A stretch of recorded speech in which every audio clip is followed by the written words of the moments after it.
what type of defender he is. And now we get to see Lonzo Ball break loose and show us the flashes of being that showstopper like his little brother is doing down there with the down there in Charlotte as what LaMelo is doing. So I actually love this move.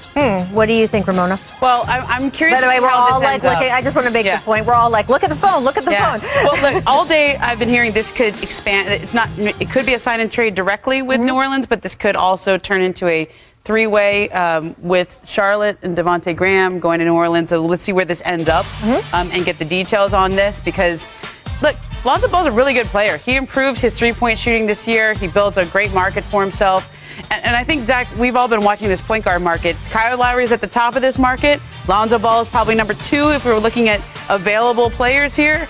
But now you start getting into, okay, what does this mean for Mike Conley? What does this mean for Chris Paul? What does this mean for Dennis Schroeder, for Spencer Dinwiddie, all the way on down the line? So once one domino falls, you can see where the market is for the others. Well, Perk, we expect, as we've just said, Kyle Lowry, it's trending toward Miami. Of course, we don't know for sure yet. We will hopefully hear something about that in the next few minutes. But if Lonzo Ball is off to Chicago, where do you see the Pelicans filling in that point guard role? Even if Zion is more of a point center at times this upcoming season, like we saw last season, they still need a PG. Who do you think of the guys available they might want to bring in?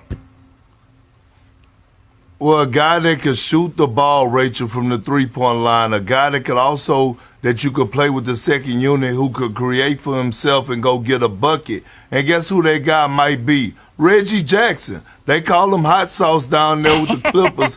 He could definitely be hot sauce down there in New Orleans with all that catfish and crawfish etouffee, baby. So I would keep an eye on Reggie Jackson actually, signing with the Pelicans. It wouldn't be a bad fit. Well, I know the Clippers have talked about holding on to him, but that is very intriguing. We also have news, our Tim McMahon reporting that, here we go, the crank. Sorry, Director Tommy's in my ear. Crank, yeah, there we go.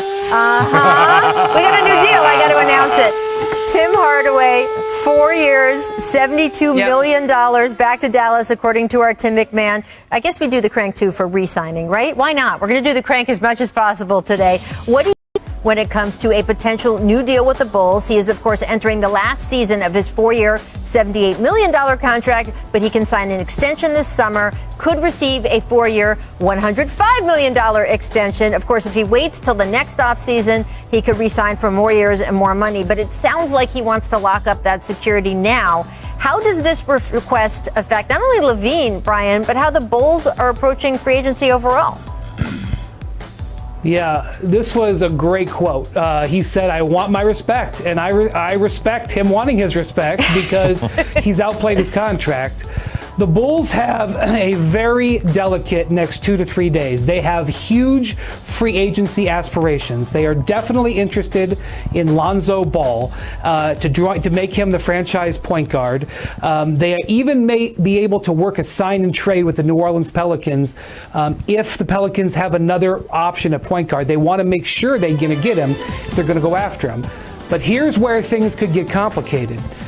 From what I am told, they are also interested in DeMar DeRozan and are interested in pulling off a possible double sign and trade where they would send Lauri Markkanen to San Antonio and San Antonio would then sign and trade DeMar DeRozan to Chicago.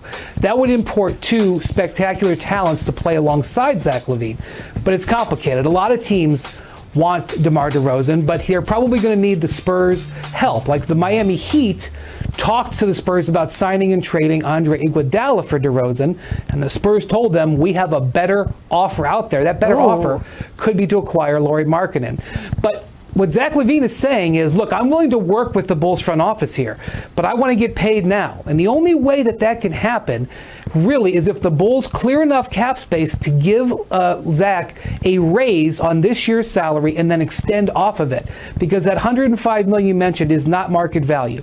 So in theory, the Bulls could still do those deals and then trade off other players or even cut players to create space and then give Zach LaVine his extension on top of all of that. But pulling all of that off, and it would be a grand slam, is going to be tough. And there may have to be some sacrifices or, letting things go in there. And Zach LaVine may be the guy who has to do that and let an extension pass for now. So fascinating, a great window into how complicated this is for a lot of front offices.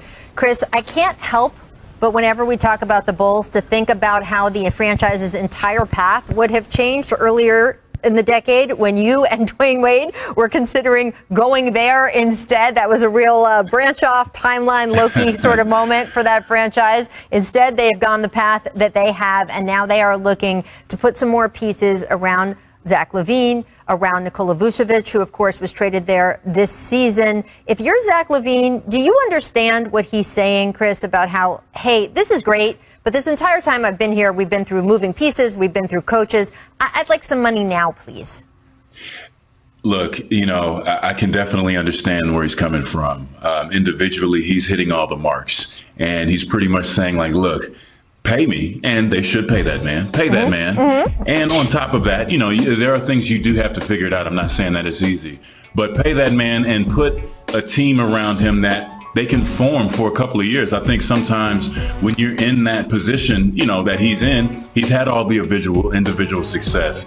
He's playing with the Olympics. He's had all-star appearances, dunk championships. He wants to win, and I'm sure he wants to win now.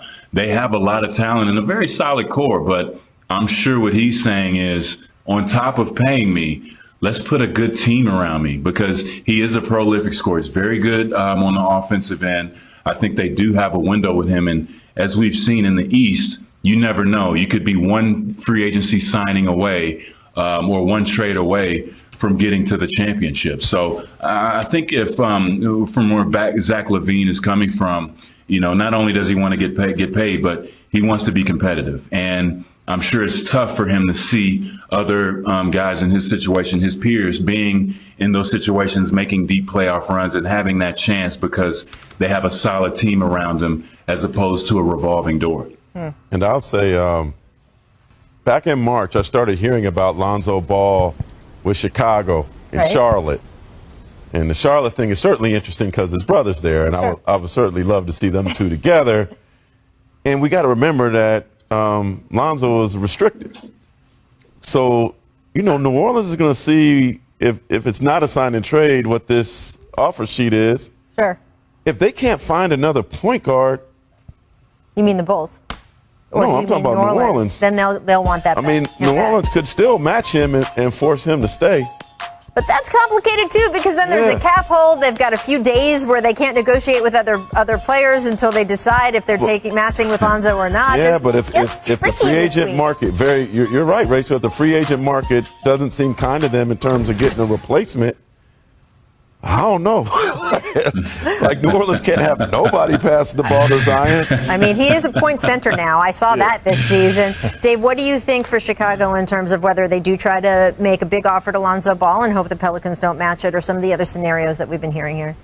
It can happen and work out sometimes where you go after a restricted free agent and you just end up with it. Daryl Morey with the poison pill, with Jeremy Lin back in the day. There are machinations to go for that. But to me, it's bad business because you're going to deal with those GMs down the line. So I'm more of the fan of the scenario that Brian laid out where there could be a potential sign and trade. But that's going to be threading the needle for the Bulls front office that's relatively new to their regime. And can they get the pie in the sky scenario? It's possible, and it'd be great for the league to have the Bulls to be back in a marquee position.